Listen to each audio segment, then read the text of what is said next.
원래 가사는 2절이 중요한 건데 일단 1절 한번 가보고 몇 창을 새로 된 겁니다.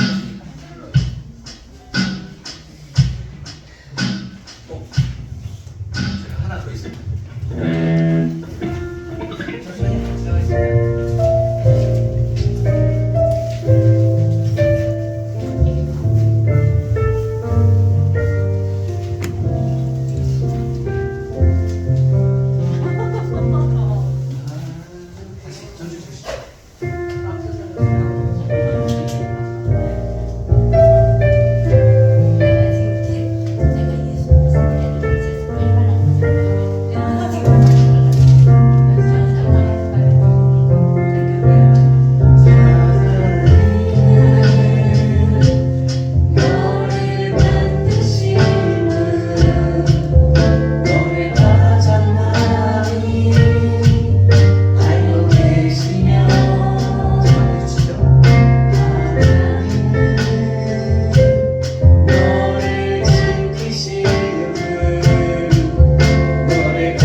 환영합니다. 오늘 기도 혹시 시작하도록 환영합니다. 우리 하은이였던가 영이 하영이. 저기 동생들도 옆에 방에 있어. 이따가 심심하면 절로 가면 저 뒤에 있는 누나인가? 연서가 동갑인가? 연서가 4학년. 4학년. 소윤이가 5학년. 5학년. 네. 5학년, 4학년, 3학년들 있습니다. 하나 걸려라. 하나 걸려라. 오늘 친구들이 많이 왔습니다. 어서 오세요. 환영합니다. 저희가 17명이 기록이거든요. 하나, 둘, 셋, 넷.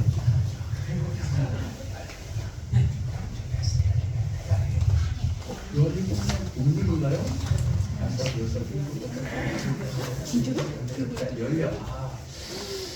40개 묻겠네요. 동료율은 안 쳐줍니다. 18명은 돼야지 저희가 또 파티를 하죠. 아쉽습니다. 우리 영팬들이. 하여튼 다시 한번 환영합니다. 우리 멀리 여행 갔다가 오신 우리 하나자매님도 계시고요. 우리 하영이도 오랜만에 2번째 봤습니다. 네, 감사합니다. 오늘 신나게 하나님 앞에 찬양하며 나아가도록 하겠습니다.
112장입니다. 내 영혼의 그 기깊은 곳에서.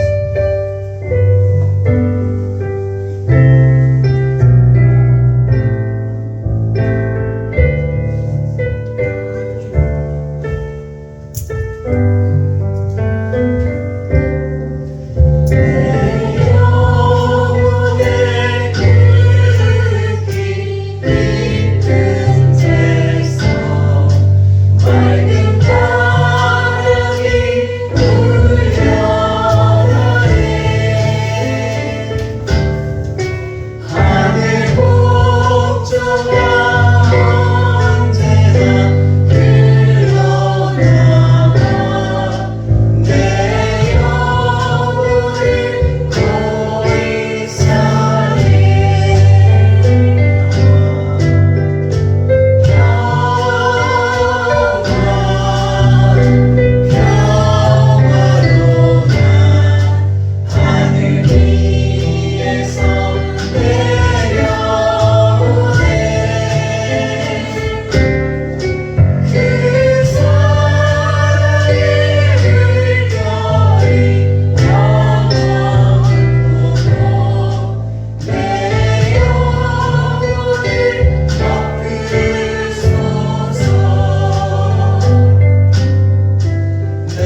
중심으로 주의 전에 나왔습니다.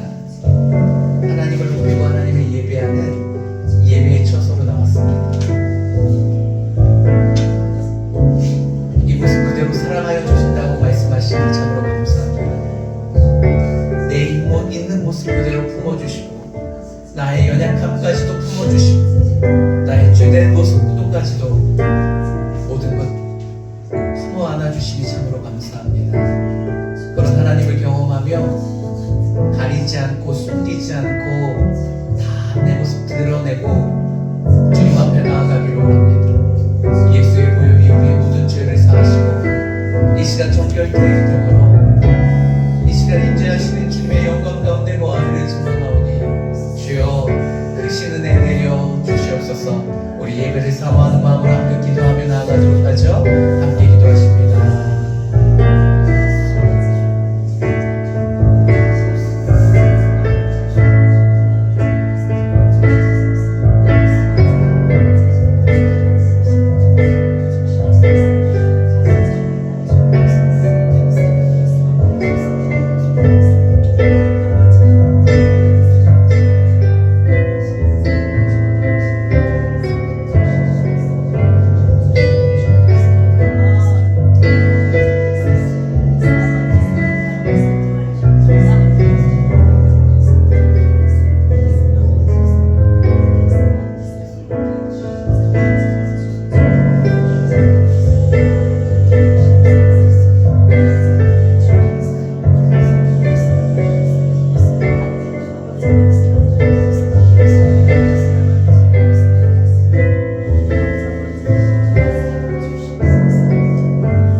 우리와 함께하여 주시고 우리의 예배를 받으사 주께서 예배하신 놀라운 은혜를 베풀어 주시옵소서. 사랑합니다. 우리의 소망 되신 예수님의 이름으로 기도합니다. 아멘. 감사합니다. 우리 말씀 보도록 하죠. 우리 함께 나누실 말씀은 오늘 구약성경 출애굽기 3장입니다. 출애굽기 3장 1절부터 5절이고요. 제가 갖고 있는 성경책은 구약성경 84페이지 있습니다. 84페이지 출애굽기 3장 1절부터 5절 말씀 보도록 하죠. 하나님의 말씀 출애굽기 3장 1절부터 5절 말씀입니다. 교독할 텐데요. 제가 홀수절, 여러분의 짝수절 5절은 같이 한 마음으로 맞춰서 같이 운동해 보도록 하죠. 제가 먼저 읽겠습니다. 모세가 그의 장인 미디안 제사장 이드로의 양떼를 치더니 그 떼를 광야 서쪽으로 인도하여 하나님의 산 호렙에 이르매 여호와의 사자가 너를 향하고 가운데로부터 나무는 불구보다 되었어. 그의 나타나시라. 그가 보니 너희 나무에 불이 붙었으나 그 너희 나무가 사라지지 아니하리라. 이에 모세가 이르되 내가 돌이켜 가서 이 큰 광경을 보리라. 떨기나무가 어찌하여 타지 아니하는고 하니 그때에 여호와께서 그가 보려고 돌이켜 오는 것을 보시니라. 하나님이 떨기나무 가운데서 그를 불러 이르시되 모세야 모세야 하시니 그가 이르되 내가 여기 있나이다. 5절 같이 읽어보죠. 시작. 하나님이 이르시되 이리로 가까이 오지 말라. 내가 선 곳은 거룩한 땅이니 내 발에서 신을 벗으라.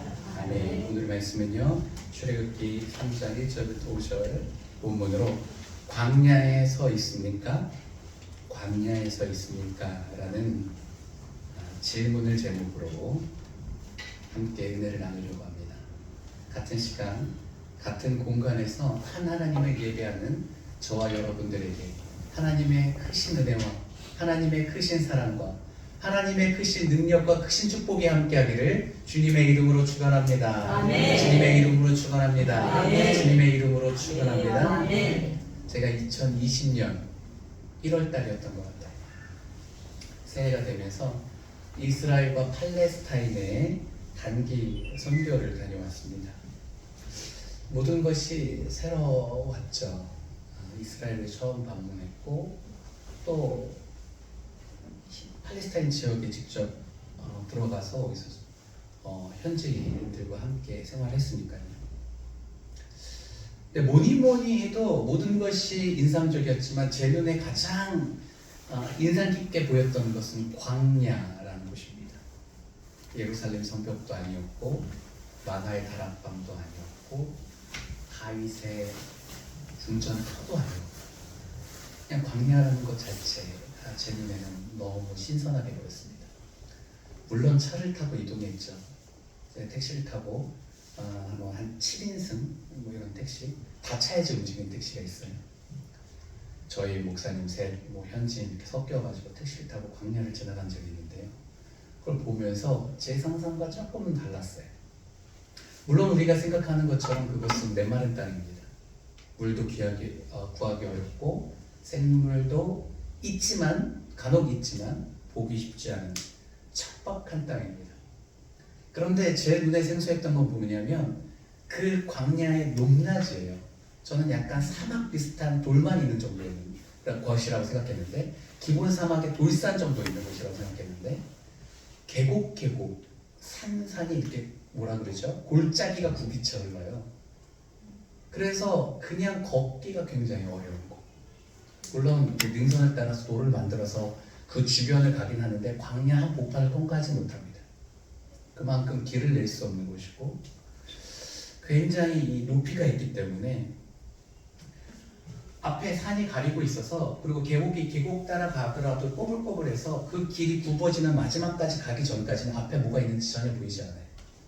그거는 거꾸로 말하면 대적자 내지는 우리의 적군이 한 곳에 숨어 있으면 매복해서 덮치면 알 방법이 없다는 거예요. 두려움, 공포심 그리고 육신적으로 그것을 높낮이가 있기 때문에 걸어가기 굉장히 힘든 것 그런 곳이라는 겁니다. 온도 차이는 말할 것도 없고요. 그 안에 갇히면 딱 굶어 죽기 딱 좋겠다라는 곳입니다. 그것이 광야입니다. 이스라엘의 40년의 광야 생활이 얼마나 고달팠을까 눈으로 보면서 깜짝 놀랐습니다. 이러한 지형은요 하나님의 인도하심 없이는 살 수가 없는 곳입니다. 그런데 하나님은 그곳을 연단의 장소로 택하셔서 그들을 그 안으로 몰아넣으신 것이죠. 광야는요 한마디로 훈련의 장소입니다. 광야 학교라는 얘기 들어보셨죠? 하나님 나라의 학교가 있는데 그것은 광야 학교고 광야 학교를 통과해야지 연단을 통해서 주님의 나라에 들어간다는 우리 선배 목사님들이 그런 얘기를 많이 했습니다. 하나님께서는 실제로 모세를 애굽에 궁에 잘 살고 있다가 40년 동안 광야로 내보내셔서 41세부터 80세까지 40년의 기간을 광야에서 호되게 훈련하셨습니다.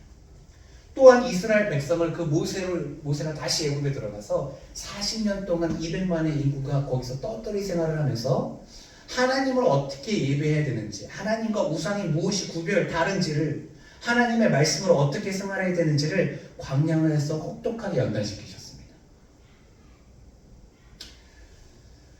그렇죠. 사도 바울도요 회심을 하고 바로 사역했던 것이 아니죠. 아라비아 사막에서 기도의 시간을 갖습니다.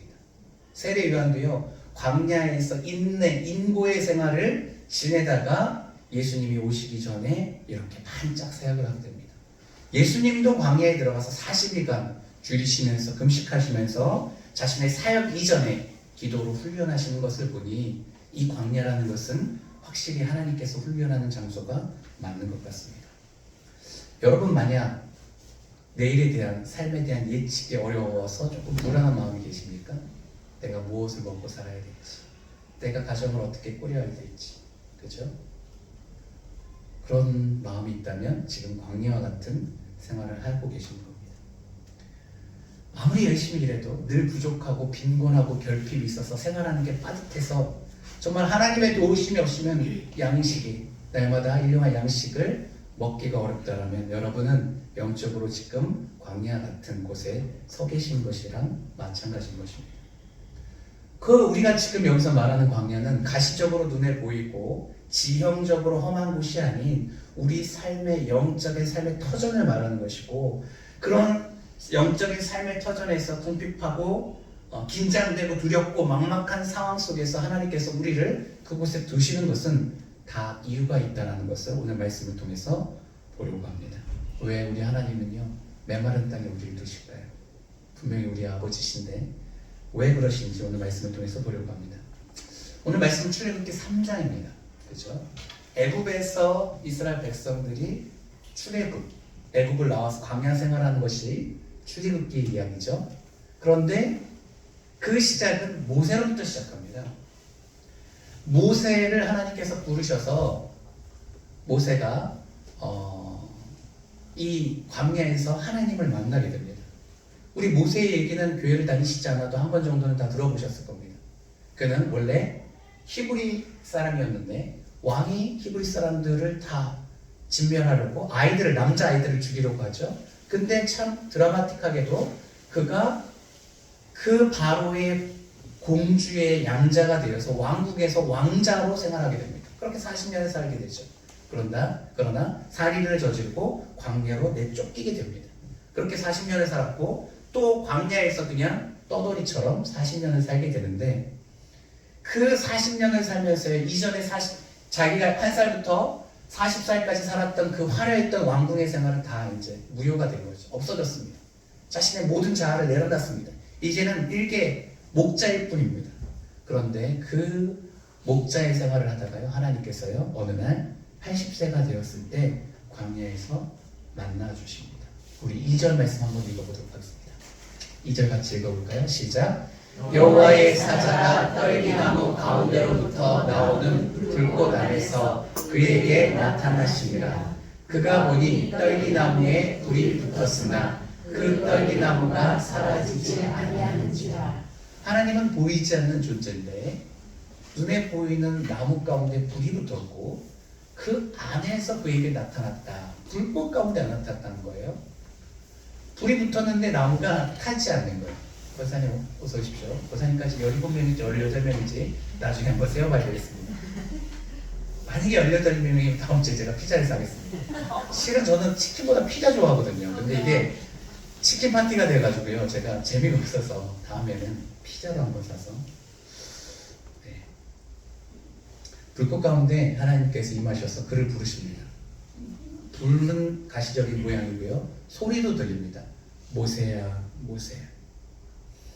광야 가운데서 화려했던 삶을 다 뒤로하고 40년 동안 그냥 야인으로서 살아가는 그에게 하나님의 때가 되었을 때 자신을 계시하시고 만나주시고 그의 이름을 부르십니다. 고로 결론부터 말하면 그 광야는 의미 없는 광야가 아니라 모세에게 복이 되는 광야가 된 것이죠.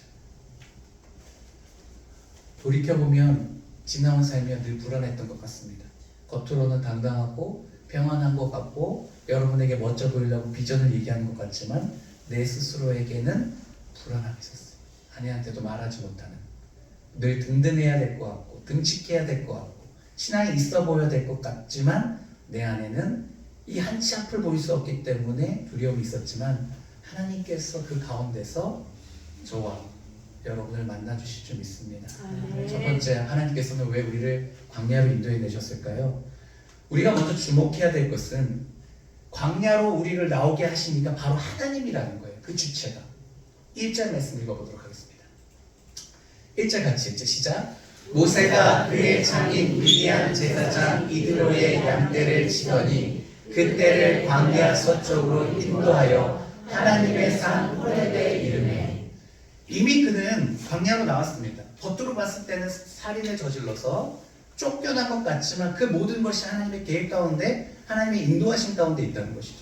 그리고 하나님의 때가 되어서 거기서 가정을 이루고 살았어요. 아내를 얻고 자녀를 낳고 그의 장인 이드로의 양떼를 치면서. 근데 어느 날 그 양떼가 자꾸 이상한 데로 가는 거예요. 계획이 없었는데 걔네들이 막 서쪽으로 막 가는 거예요. 왜 갑니까? 하나님이 인도하신 겁니다. 그 때를 광야 서쪽으로 인도하여 누가요? 하나님께서 인도하신 거예요. 모세가 친 것 같지만 하나님이 인도하신 거죠. 모세가 도망 나온 것 같지만 하나님이 그렇게 하신 것 같습니다. 결국 그는 호렙산에 이르렀고 한 지점에서 하나님을 만나게 된다는 거예요. 우리 인생을 이끌어가는 주체가 우리입니까? 하나님이십니까? 이걸 먼저 정리하고 가야 됩니다. 하나님이십니다. 이거에 대한 확신이 있어야 돼요. 그렇지 않으면 지금 현재 광야에 있는 내 모습이 너무 불안한 거예요. 반대로 여전히 불안하고 여전히 보이지 않고 여전히 먹을 거리가 없고 여전히 춥고 여전히 힘겹지만 그럼에도 불구하고 하나님께서 보내셨다라는 확신만 있으면 좀 덜하게 될 겁니다. 하나님께서는 왜 우리를 자꾸 광야로 내보내실까요? 신명기 8장 16절에서는 하나님이 그 이유를 명확히 얘기하고 있습니다. 함께 읽어보죠. 시작. 내 조상들도 알지 못하던 만나를 광야에서 내게 먹이셨나니 이는 다 너를 낮추시며 너를 시험하사 마침내 내게 복을 주려 하심이었습니다. 우리를 자꾸 이렇게 어려운 환경을 이끄실 때는 하나님에 대한 서운한 마음이 들 수 있죠. 왜 내게 이렇게 막대하시나? 하나님은 우리의 하늘 아버지라고 하시고 나를 자녀 삼았다고 하고 하나님은 힘이 있고 능력이 있다고 한다면 하나님의 권능과 하나님의 권세로 우리를 평안한 길로 이끄심이 마땅하지만 하나님은 그렇게 우리와 같이 생각하지 않는다는 거예요. 오히려 거꾸로 험한 삶 가운데 우리를 내모셔서 결국은 뭘 주시기 위함이다? 마침내 우리에게 복을 주려 하심이었더라 말씀하십니다. 하나님께서는 우리를 구원하시려 독생자 아들을 주셨습니다. 요한복음 3장 16절 얘기 아닙니까? 하나님이 세상을 이처럼 사랑하사 독생자를 주셨으니 이는 저를 믿는 자마다 어떻지 않고 멸망치 않고 영생을 얻게 하려 하시니라. 하나님은 우리를 멸망으로 이끄시는 분이 아닙니다. 무엇으로 이끄십니까? 영원한 생명, 영생으로 이끄시는 분입니다. 하나님의 인도하심을 받는다면 우리의 삶 끝에는 무엇이 있습니까? 영원한 생명이 있는 것입니다. 그러므로 우리가 그를 신뢰한다면 비록 눈에 보이기에는 거친 것뿐이라 할지라도 어려운 가운데 있을지라도 손에 잡히는 게 없어 보인다 할지라도 지금은 영생으로 가는 과정이라는 것을 우리가 깨닫길 소망합니다. 하나님은 좋으신 분이십니다. 아멘이십니까? 그가 주시는 것은 나쁜 것이 없습니다. 그가 인도하시는 길은 우리에게 딱 맞는 거예요. 마치 맞춤 옷을 입듯 하나님께서 우리를 인도하시는 길은 맞춤의 길이라는 거예요. 그렇기 때문에 우리는 이 길을 걸어갈 때 불평하면 안 됩니다. 부부끼리요 불평하지 마세요. 일이 잘 안 됐잖아요.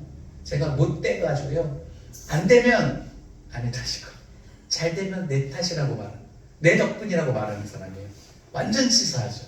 근데 그렇게 치사해도 아내는요 저보다 한 수 위여서요 또 그런가 보다 그러고 그냥 들어줘요.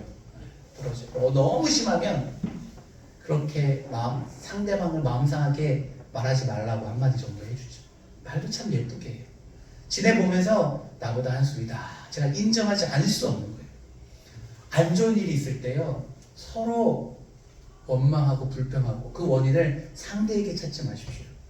하나님께서 우리를 광야의 길을 갖게 하신 것이 하나님께서 보내신 것이고 그 길은 편한 길이 아닙니다.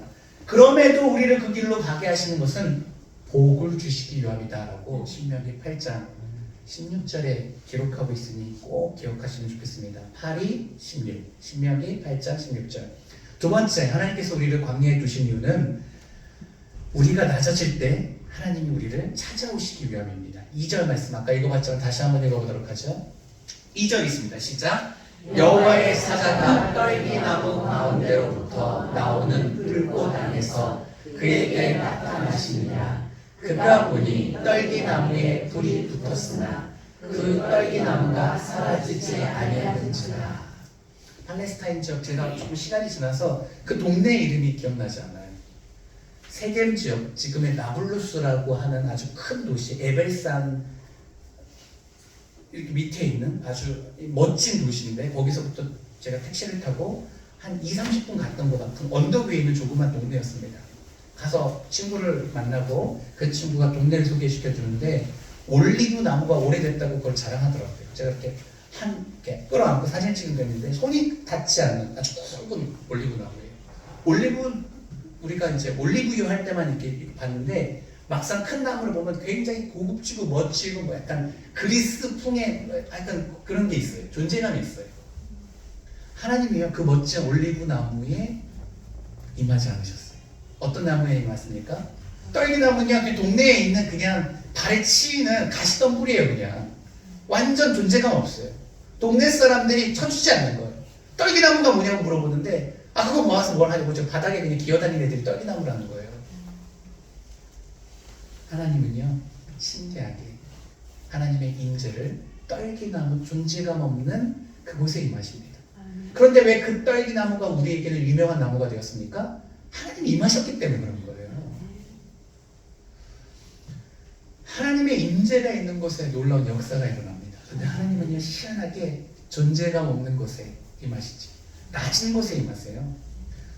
고린도 교회 얘기를 합니다. 사도 바울이요 고린도 교인들한테 이렇게 얘기를 해요. 고린도 교회는 원래 그 지역이요 그 항구 도시고 그리스 지역의 항구 도시고 해양 산업이 무역이 발달한 곳이어서 잘 사는 사람이 많았단 말입니다. 근데 희한하게 교인들 중에 잘 사는 사람이 없는 거예요.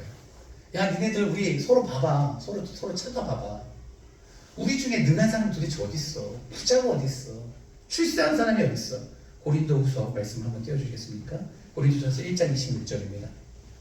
육체를 따라 지혜로운 자가 많지 않다. 공부한 사람도 없고 능한 자도 없고 문벌 좋은 사람도 없고. 근데 그게 다 이유가 있다. 하나님 원래 그런 사람을 부른다.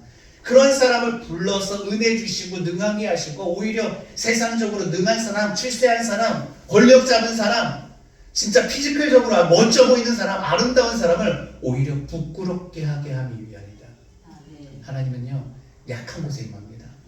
고로 내가 사람들 앞에 마땅히 내세울 것이 없다고 교회에서는 창피할 이유가 전혀 없습니다. 일단 목사부터도요 아무도 알아주지 않는 그냥 동네 개쪽교회 목사예요. 저 지나간다고 아무도 알아주지 않아요. 교단에서도 그렇고 아무것도 아닌 자예요. 그런데 하나님께서는 연약한 자를 사용한다고 하시니 제가 하나님 앞에 쓰임받을 수 있는 멋진 조건이 되어 있지 않습니까? 잘생기지 않아도 좋습니다. 육체적으로 사람들이 흠모할 것이 없어도 괜찮습니다. 하나님은 우리의 중심을 보기 때문에 그렇습니다. 그런데 문제는 못생겼어도 타고난 게 없어도 가진 게 없어도 우리의 재성은 잘나가지고요 세상 본인이 제일 잘난 줄 알아요. 모세가 제일 잘난 줄 알았어요. 내가 이 민족을 구원하겠다는 이 혼자 스스로의 마인드가 있었단 말입니다. 내가 리더십이 나한테 있으니 내 마음대로 하겠다는 거 아니겠습니까? 그런데 내부 고발자가 나온 거죠. 저놈이 살인자다. 리더십을 인정해주지 않는 거예요. 확 깎아버렸죠. 그리고 무려 40년이나 하나님께서 뺑뺑이를 돌립니다. 광야에서 아주 그냥 자신의 혈기가 다 없어질 때까지 낮춰서 할아버지 80세가 되어서 떨기나무 가운데 임하시니 우연이겠습니까? 다 이유가 있는 것이죠. 사랑하는 성도님, 우리가 광야를 걸어가는 이유는요 하나님께서 우리를 낮추기 위하심이고 낮고 낮아져서 주님밖에 없습니다라고 우리가 진심으로 외칠 때 주님께서 그치에서 임재하셔서 너 내 말 들을 준비됐니? 라고 말씀하시는 거예요. 광야에서는요 소리가 엄청 잘 들려요. 밤에 제가 나가봤는데요 무서울 정도로 잘 들려요. 한국에 소음이 많다는 걸 알았어요. 불에 이게 소음도 있지만 소리에 소음도 있어요. 아무 소리도 안 들려요. 벌레조차 안 사니까. 조금만 하나님께서 말씀하시면 너무 선명하게 들리는 것이죠. 우리가 광야에 있을 필요가 있습니다. 낮아져야 되고 조용한 가운데 주님의 음성을 귀 기울이기 때문에 그렇습니다. 세 번째, 하나님께서 우리를 광야에 보내시는 것은 우리가 서 있는 곳이 거룩한 땅이라는 것을 알게 하려 하심입니다. 5절 읽어보도록 하죠. 5절 함께 있습니다. 시작. 하나님이 이르시되 이리로 가까이 오지 말라. 내가 선 곳은 거룩한 땅이니 내 발에서 신을 벗어라. 하나님은 모세가 선 곳을 거룩한 땅이라고 말합니다. 우리가 생각하는 거룩은 무엇입니까? 그죠? 기본적으로 예배당이 있어야 되죠. 캘리포니아에 가는데요. 바닷가에 조그만 예배당이 있는데요. 기본적인 나무랑 유리 되게 기본적인 걸로 지었는데요. 와, 여기서 진짜 야외 결혼식 하면 너무 아름답겠다는 생각이 듭니다. 우리가 봤을 때 눈으로 거룩해 보이는 것도 있습니다. 신부님처럼 이렇게 검고 흰 옷을 입어야 될 것 같고 뭔가 그죠? 목사님들은 이거 딱 차고 이렇게 걸어야 될 것 같고.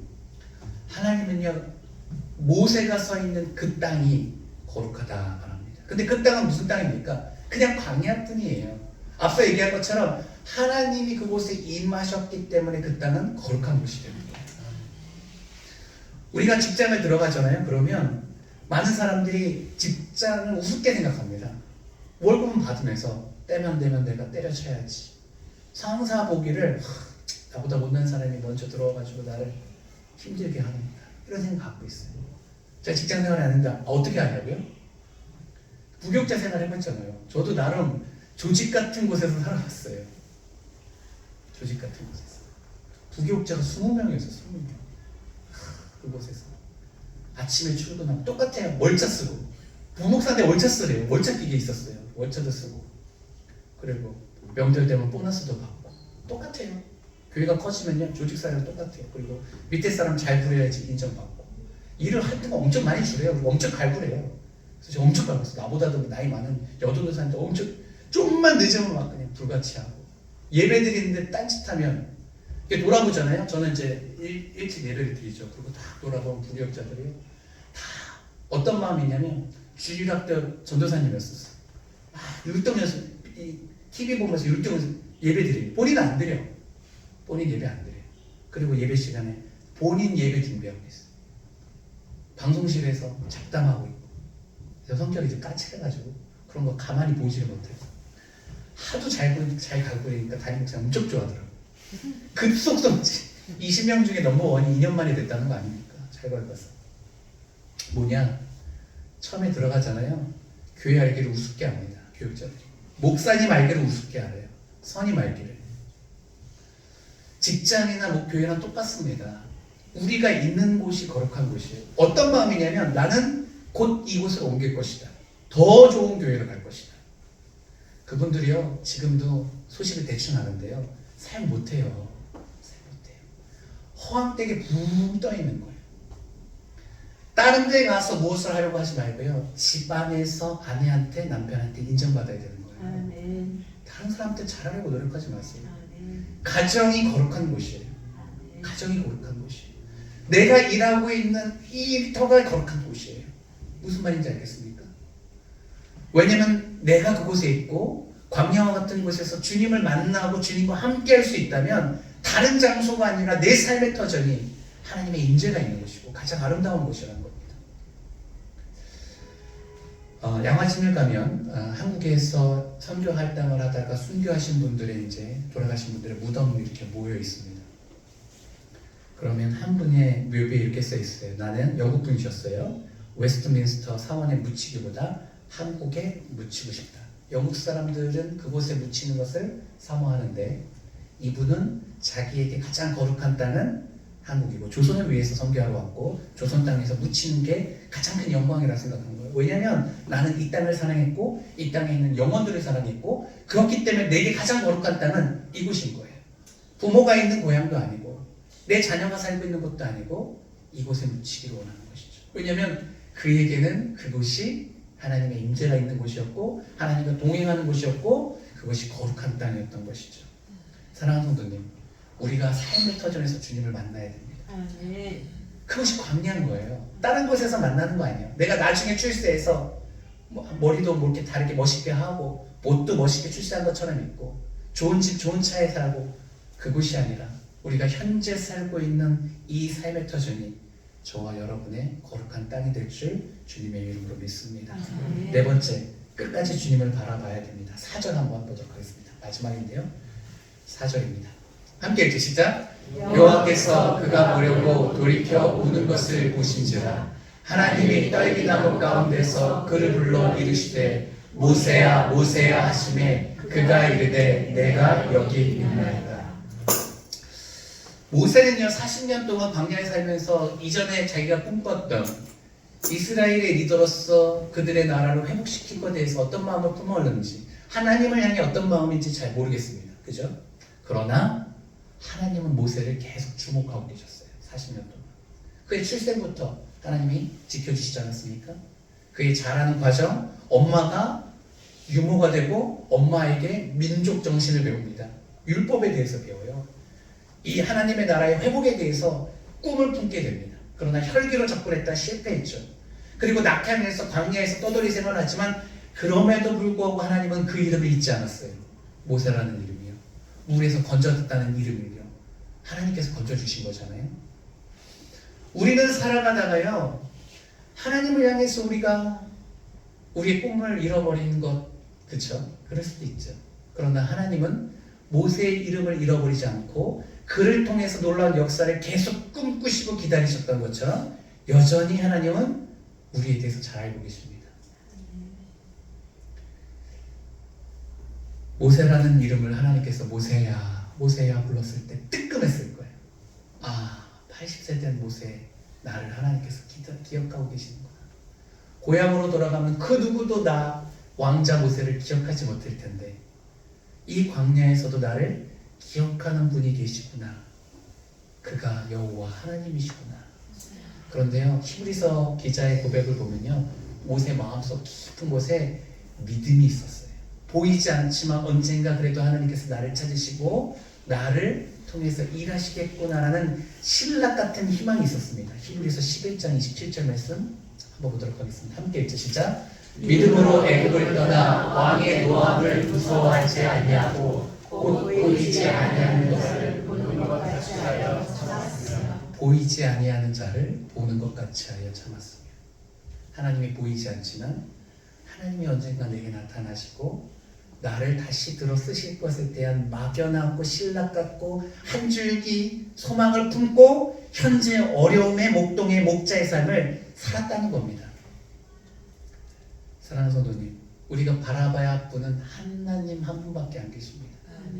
광야에 계시면 불안하죠. 그러나 하나님을 바라보십시오. 그 당시에는 저는 몰랐어요. 이렇게 외국에서 공부하다 들어와서 부모님의 그 경제적인 지원으로 제가 가장이었고 아기도 막 출산했지만 경제적 능력이 없어서 부모님이 주시는 카드로 생활했거든요. 남들이 봤을 때는 야, 제가 진짜 제일 속 편하다. 부모님 그래도 경제적 여유가 있어서 저렇게 지원받고. 그런데 그때는 몰랐어요. 아, 난 아무 걱정 없다 이러고 빈둥빈둥 한 1, 2년을 놀았는데, 그러나 지나 보니까 그때 불안했던 것 같아요. 난 뭐 해 먹고 살지? 다시 공부를 해서 미국으로 가야 되나? 아니면 한국에서 자리 잡아야 되나? 뭐 어설프게 막 공부한다고 학원 다니고 막 대학원 공부한다고 했는데 이렇게 늘 초조했던 것 같아요. 그리고 한 교회에 들어가게 되었습니다. 사역도 하고 있다고 대학원도 다녔어요. 그러면 뭐 이렇게 일자리가 있으면 괜찮을 줄 알았는데 그래도 초조하고 불안했던 것 같아요. 나는 결국 뭘 해야 되지? 청빙을 받는 거 쉽지 않을 거고 개척하는 건 더더욱 싫을 것 같고, 우리 삶은요 끝까지 가기 전까지 아무것도 보이지 않습니다. 왜냐면 광야에 살기 때문에 그래요. 네, 우리 인생이 다 그런 거예요. 근데 그때는 그런지 몰랐어요. 그런지 몰랐어요. 시간이 지나고 나니까 과거에 내가 조금 불쌍한 거예요. 그런 거 있지 않습니까? 자녀 키우느라고 억짝같이 일했는데 지금 와보면 어떻게 그렇게 일찍 일어나서 애들 다 밥 먹이고 학교 보내고 또 직장 나가고 이걸 다 했을까? 그때는 광야 같은 삶을 살았는데 그때 우리가 할 수 있는 유일한 소망은 무엇입니까? 주 예수 그리스도를 바라보는 겁니다. 지금도 마찬가지예요. 개척해서 저는 막연히 좋은 줄만 알았어요. 내가 하고 싶다는 거 드디어 하니까 시간이 지나고 나니 하나님께서 나 안 알아주시고 계속 6개월째 성도가 아무도 없는데 이게 1년 가고 10년 가면 난 어떻게 되지? 이런 불안함이 그때 같이 있었던 거예요. 그때는 몰랐어요. 지나고 나서 아는 거예요. 지금도 여러분한테 개척해서 너무 행복하다고 말하지만 여전히 지금은 모르는 불안함이 제 안에 있을 겁니다. 10년이 지나면 그때 막 크리스마스 때 50명 왔다고 엄청 좋아했는데 그럼에도 불구하고 내일을 생각하면 여전히 불안함이 있었겠지. 우리 인생이 이런 겁니다. 우리가 해야 할 것은 무엇입니까? 주님을 바라보는 겁니다. 하나님께서 광야에 우리를 두시는 이유가 있습니다. 우리가 낮아져야 주님이 만나주시기 때문에 그렇습니다. 때를 기다리시는 것이죠. 하나님밖에 없습니다. 하나님만이 전부입니다. 하나님만으로 만족합니다. 주님이 가장 듣고 싶은 얘기를 듣고 싶은 거예요. 그리고 하나님만 바라보면서 이 인생을 아름답게 갖고 가기를 원하시는 것이죠. 말씀을 내시려고 합니다. 불가리아라는 나라는 우리 요구르트 브랜드가 있어서 요구르트로 유명하지만 그 로즈마리 향기의 원유라고 하죠. 가장 질 좋은 장미 향유가 나는 원산지입니다. 발칸 산맥에 장미에서 나온다고 추출한다고 하는데요. 추출하는 시간이 있다고 합니다. 가장 춥고 어두운 시간이 새벽 2시에 그때 장미를 따서 장미 향을 추출해야지 가장 향기로운 고품질의 향기가 나온다고 합니다. 그걸 이제 향수로 만들었을 때 불가리아가 나오는 거예요. 우리 인생도 마찬가지입니다. 하나님께서 우리를 사용하실 때는요, 안락하고 편하고 아무 걱정 없을 때가 아니라 어둡고 외롭고 초라하지만 그 가운데서 한 줄기 주님을 바라보고 주님을 향할 때 우리를 취하실 때가 우리 인생이 가장 향기롭다는 것이죠. 강례를 우리 삶 가운데 두시는 이유입니다. 사람들은 저와 여러분을 몰라도 하나님은 여러분을 잘 알고 계십니다. 그가 창조하셨습니다. 그가 만드셨습니다. 그리고 한 번도 한시도 우리를 향해서 눈을 뗀 적이 없습니다. 하나님과 멀어져 있을 때도, 하나님을 알지 못했을 때도, 여전히 고민하고 있는 지금도, 아파하지만 하나님 앞에 도움을 청하지 못하는 믿음 없는 지금 이 순간에도 주님은 우리를 지켜보시고 우리의 체질을 잘 알고 계시고 우리의 성품을 이해하고 계시고 다음 어떻게 반응하실지 잘 알고 때를 기다리고 있습니다. 그는 우리가 얼마나 이 세상 가운데 살 때 움츠려 있는지 압니다. 얼마나 마음이 속상하고 아픈지도 알고 있습니다. 그러나 그가 우리를 위로하시고 우리를 격려하시고 때를 따라 광야 속에서 우리를 만나주시길 원하십니다. 모세야 모세야 불렀던 것처럼 우리에게 찾아오셔서 우리의 이름을 불러주시고 우리에게 놀라운 사명을 주실 것입니다. 그렇습니다. 하나님께서 우리를 광야에 두시는 이유는 우리를 낮추시고 우리를 겸손하게 하시기 위함입니다. 그리고 우리가 살고 있는 땅이 내가 있음으로 거룩한 땅이 된다는 놀라운 진리를 가르쳐 주려고 하시고 환경의 문제가 아니라 하나님과 함께함으로 우리가 사는 삶의 모든 처전에 놀라운 하나님의 영광의 빛을 끌어오기를 원하십니다.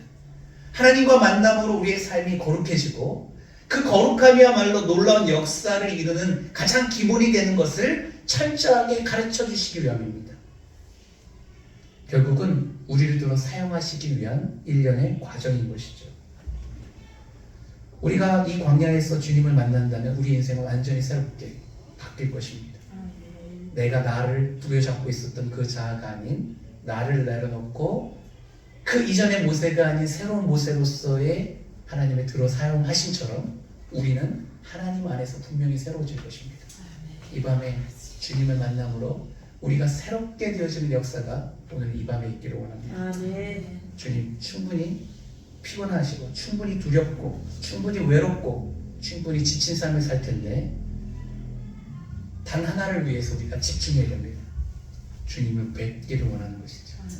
주님을 만나기를 원하는 것이죠. 우리의 환경은 하나님이 임재하셔서 우리를 만나주시기 충분한 상황이 지금 만들어졌기 때문에 그렇습니다. 그 하나님을 사모하시고 부르짖으십시오. 그러면 그가 우리에게 새 영과 새 영을 부어주셔서 우리로 말미암아 하나님의 그 놀라운 뜻들을 이룰 수 있는 주님의 사자로 만드실 것입니다. 모세가 200만의 자신의 민족을 다시금 광야로 이끌어서 모세에게는 광야 40년 동안 살았기 때문에 얼마나 익숙한 곳입니까? 그래서 그것이 문제되지 않았던 것처럼 우리가 밑바닥에서 헤맸었기 때문에 우리와 같이 고통받는 이들을 향해 마음을 공감해 줄 수 있는 것이죠. 궁궐에 살았으면요 이 백성이 광야에서 먹을 것 없어서 아웅될 때 하나님 쟤들을 싹 한 방에 날려주십시오라고 하나님을 동요했을 겁니다. 그러나 그가 40년 동안 굶주려보고 추워도 보고 도망도 다녀보고 그 밑바닥 생활에서 그 고통을 알기 때문에 하나님 인간이 원래 그렇습니다. 불쌍히 여겨주십시오. 당신의 이름을 위해서 마지막 하나까지 꼭 들어가야 됩니다라고 설득할 수 있었던 긍휼과 관용의 마음이 생기는 것이죠. 지금의 고생은 누군가를 위로하기 위함입니다. 지금의 아픔은 누군가를 품기 위함입니다. 지금의 시련은 나중에 예수로 말미암아 우리가 당당해질 수 있는 가장 기본적인 요소를 우리에게 가르쳐 주심이므로 오늘 이 밤에 꼭 주님을 만나서 우리가 살고 있는 이 환경이 복의 통로인 것을 경험하시는 복된 아름다운 밤이 되기를 주님의 이름으로 축복합니다. 아멘. 시간이 지났지만 우리 찬양 한 장 부르시도록 하겠습니다. 하나님은 너를 만드시는 분.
일거리가 끝나서 언제 우리가 먹을 양식이 떨어질지 아무도 예측할 수 없습니다. 그런 불안한 요소 가운데 우리가 놓여져 있습니다. 우리의 건강은 어떻고요? 언제 질병이 걸릴지, 우리의 자녀들이 어떤 사고 앞에 놓여질지 그 누구도 예측할 수 없는 광야의 삶을 살아갑니다. 그런데요, 그렇기 때문에 우리가 주님을 바라볼 수 있고, 그렇기 때문에 주님이 우리를 만나줄 시간이 가까이 왔다는 겁니다. 오늘 이 밤에 주님이 우리의 기도 가운데, 기도 현장 가운데 임재하시길 원합니다. 여러분의 이름을 부르실 때 여러분 대답하십시오. 그리고 내게 무슨 말씀을 하는지 귀 기울여 들으십시오. 우리를 세우시려고 지금까지 이렇게 불안한 길을 가게 하신 것입니다. 이 밤에 주여, 주의 얼굴 배우기를 소망합니다. 주님의 음성 듣기를 소망합니다. 나를 이 땅에 보내신 이유를 듣고 알기를 원하고 깨닫기를 원합니다. 모세에게 놀라운 역사의 말씀을 주셨던 것처럼 제게도 이 땅을 살아가야 할 이유가, 내게 주신 맡겨진 사명 깨닫는 아름다운 밤 되게 하여 주시옵소서. 우리 함께 한 마음으로 기도하며 나아가지요. 기도하십니다.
주여,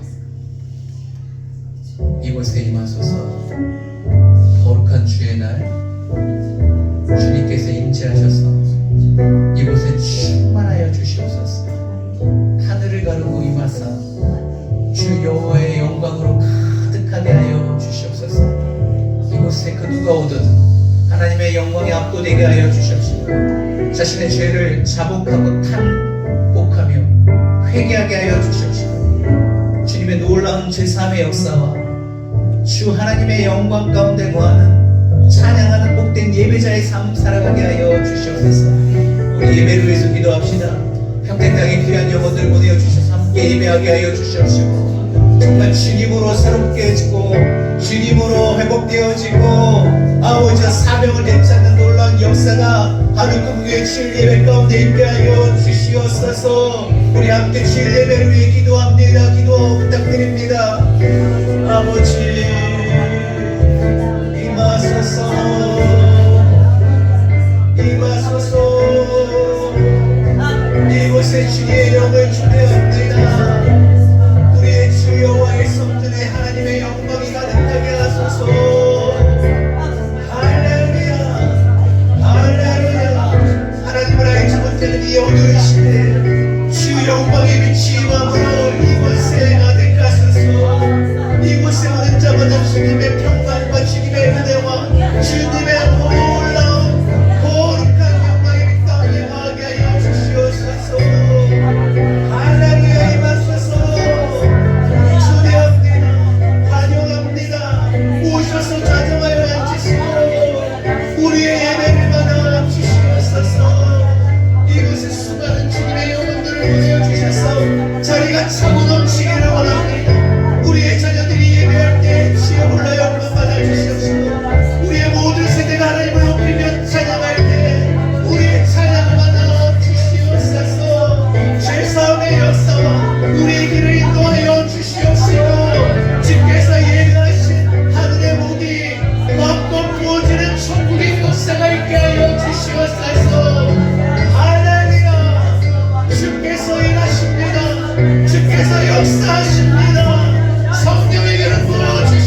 곤비합니다.